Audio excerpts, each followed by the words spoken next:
mwana muwala Faith ayogedde ebigambo ebiduduma, ayogedde ebigambo ebyeraliikiriza mu butuufu nga wobeera nga wali weegasseeko naye oba woba nga wali obaddeko naye mu mbeera yonna ng'osobola okubeera nga mu kiseera kino oli mu kweraliikirira. Mwana muwala wono ayogedde ebigambo kwegamba ayogedde n'ebizaalawa azaalayidde ddala MC Katsi wagambye nti bwe mmanna abadde nnoonya kukola linnya ate si Katsi gwe nandibadde nnyinza okubeera nga nzira awo ne ŋŋamba nti I made it in life okubeera nga neebase ne Katsi. Mwana muwala ono ayogedde ebigambo bingi nnyo naye mu kiseera kino kankutereka eddoboozi lya mwana muwala Faith omuyire mu interview gye yabaddemu ng'ayogera ebigambo ebifaananako bwe biti. Ate tukomewo tusoosootole ensonga eno kamu ku kamu kubanga ebigambo mu butuufu nange binsusseeko.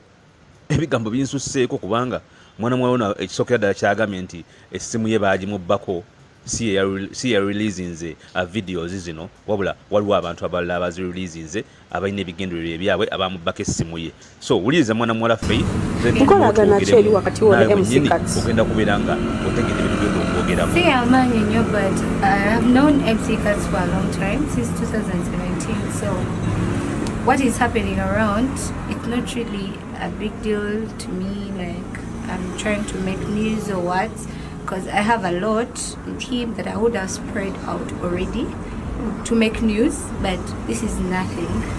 So the reason why this is out and everything that is happening, people are talking what they don't know, is because my phone was stolen recently. It's the reason why this video is out, and my phone didn't have any password, so I don't know whoever is doing this. I have no idea. Okay. Ekibuuzo ekirala kiri bwe kiti mwali mweyagaddeko ne MC Katsi okweyagala okubeerako mu relationship. I wouldn't call it a relationship, but I've been at his place. I've been with him. I've been to his place more than 3 times, so like I know him. You know him? Yes. So Rachi, why would someone come out na releasing a video obo omumanyi oyo yakikoze? Just like I said earlier, I told you my phone was stolen recently. So it was stolen when it was like it had no password. I didn't secure anything, but everything of mine, just like anyone, people get high. They get high and do worse things, you know. That was my moment. I did my things, explaining to some friends of mine. I called friends, but still they didn't share it anywhere. So that's when my phone got lost, and this thing is all over. There are more things to be excited about, but what is happening in this video and what people are saying in the video, that I'm trying to look for fame. I have a family to protect. I'm a mother, first of all. I'm a mother of 1. Yes. So I wouldn't love to expose myself like this, like a person who doesn't have where she comes from. I have a very responsible family I come from. I wouldn't want to be spread like this just to make fame, just like everyone is saying she's a slave queen, she's trying to look for a name. I'm not looking for a name. If I wanted a name from Katamba, Eddie, I would have gotten it already, because I have more of this. I have more of his stuff with me, but I'm not that stupid. At least I can't be that stupid to share this. It's only when my phone just got lost and it went out of my hand. Apparently, I just want to clear my family's name, to just let them know I'm really sorry. This thing went out of my hand. My phone was lost. Everyone, I'm not perfect. Everyone does mistakes. Yeah, but this was personal in my phone. When my phone got lost, that's when it went viral.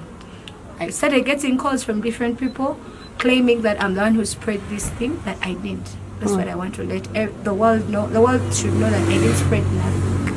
Okay. So that's it. Okay, what are rumors is circulating anti oba gwe ne fie muli related era kino wakikola mbu munyiiza noyagala Katsi? Apparently, I'm not related to Fie.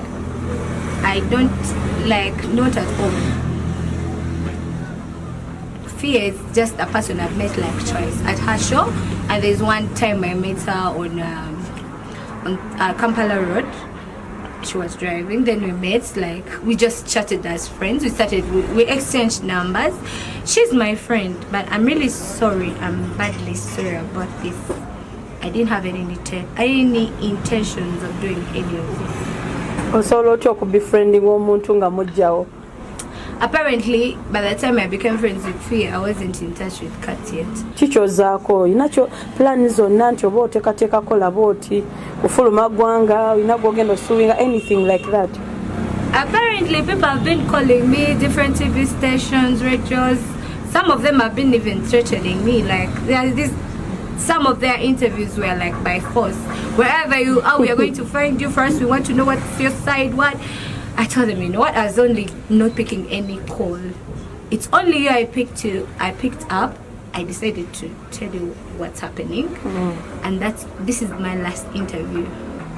Yes, yeah, because I didn't do anything wrong. People lose phones, they get lost, things happen.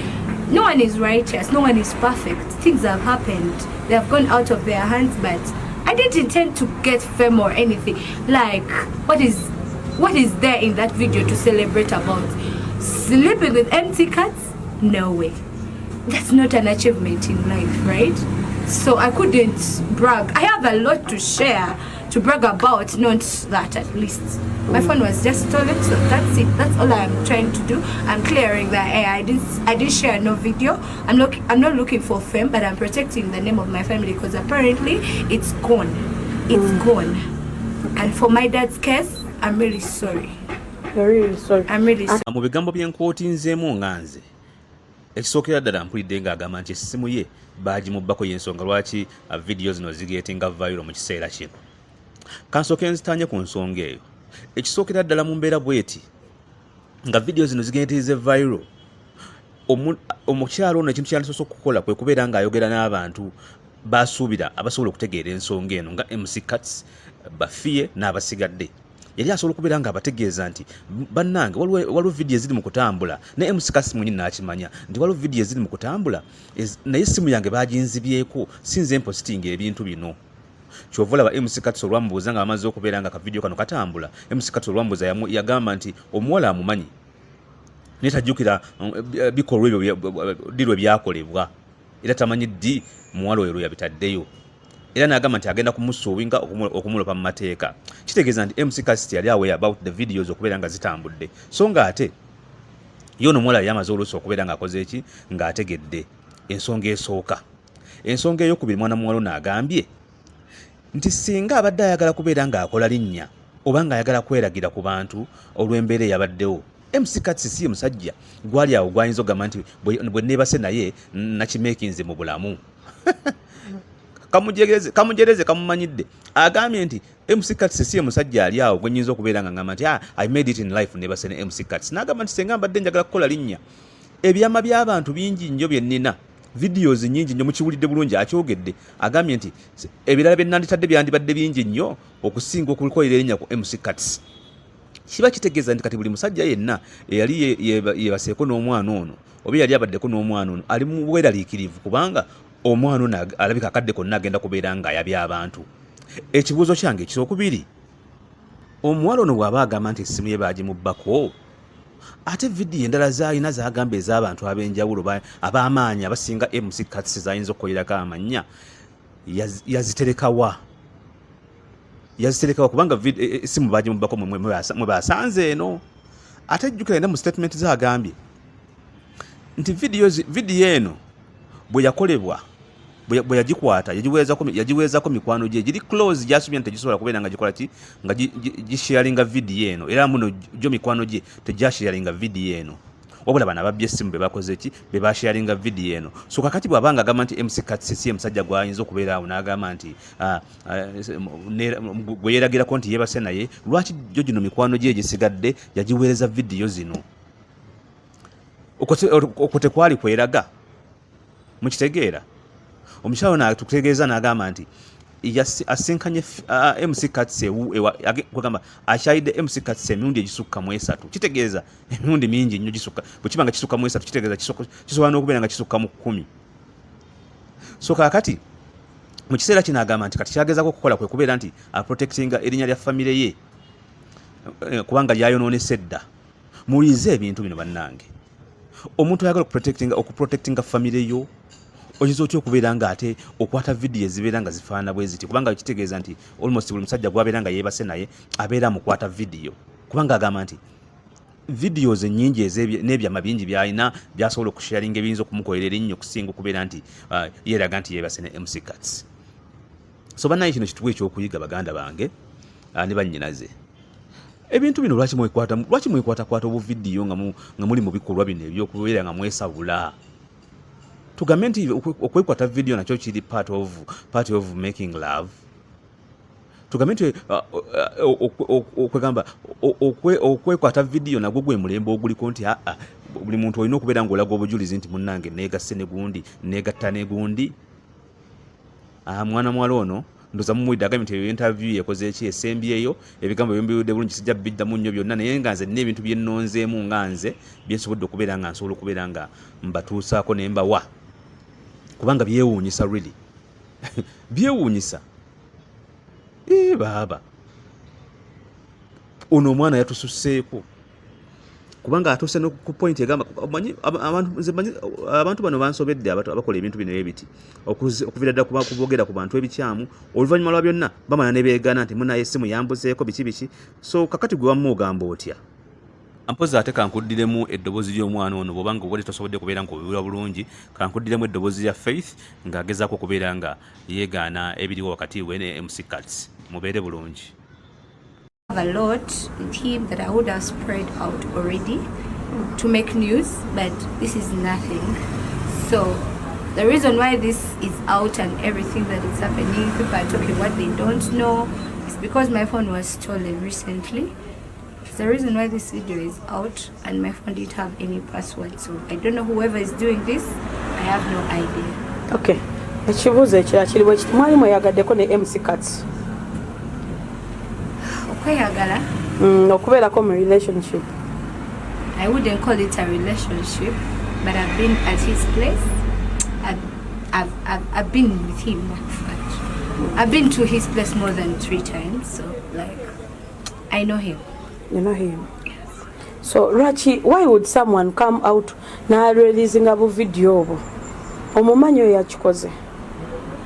Just like I said earlier, I told you my phone was stolen recently, so it was stolen when it was like it had no password. I didn't secure anything, but everything of mine, just like anyone, people get high, they get high and do worse things, you know.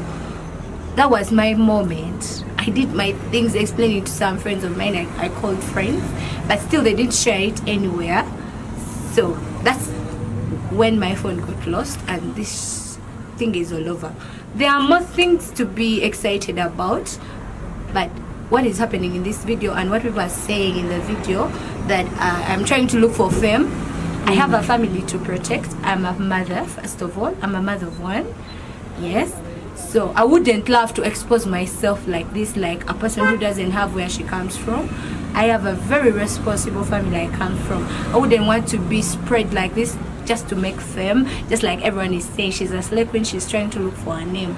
I'm not looking for a name. If I wanted a name from Katamba, Eddie, I would have gotten it already, because I have more of this. I have more of his stuff with me, but I'm not that stupid.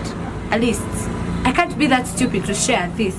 It's only when my phone just got lost and it went out of my hand. Apparently, I just want to clear my family's name, to just let them know I'm really sorry. This thing went out of my hand. My phone was lost. Everyone, I'm not perfect. Everyone does mistakes. Yeah, but this was personal in my phone. When my phone got lost, that's when it went viral. I started getting calls from different people claiming that I'm the one who spread this thing, but I didn't. That's what I want to let the world know. The world should know that I didn't spread nothing. Okay. So that's it. Okay, what rumors is circulating anti oba gwe ne fie muli related era kino wakikola mbu munyiiza noyagala Cuts? Apparently I'm not related to Fie. I don't, like, not at all. Fie is just a person I've met like twice at her show, and there's one time I met her on Kampala Road. She was driving, then we met, like, we just chatted as friends. We exchanged numbers. She's my friend, but I'm really sorry. I'm badly sorry about this. I didn't have any intentions of doing any of this. osobola otya okubefriending omuntu nga mujjawo? Apparently, by the time I became friends with Fee, I wasn't in touch with Kat yet. Kikyozaako olina plan zonna nti oba oteekateekako laba oti kufuluma ggwanga olina gwogenda osuubinga anything like that? Apparently, people have been calling me, different TV stations, radios. Some of them have been even threatening me. Like, some of their interviews were like by force. Wherever you are, we are going to find you first. We want to know what's your side, what. I told them, you know what, I was only not picking any call. It's only you I picked up. I decided to tell you what's happening. And this is my last interview. Yes. Yeah, because I didn't do anything wrong. People lose phones, they get lost, things happen. No one is righteous, no one is perfect. Things have happened. They have gone out of their hands, but I didn't intend to get fame or anything. Like, what is there in that video to celebrate about? Sleeping with empty cats? No way. That's not an achievement in life, right? So I couldn't brag. I have a lot to share, to brag about, not that at least. My phone was just stolen, so that's it. That's all I'm trying to do. I'm clearing that I didn't share no video. I'm not looking for fame, but I'm protecting the name of my family because apparently it's gone.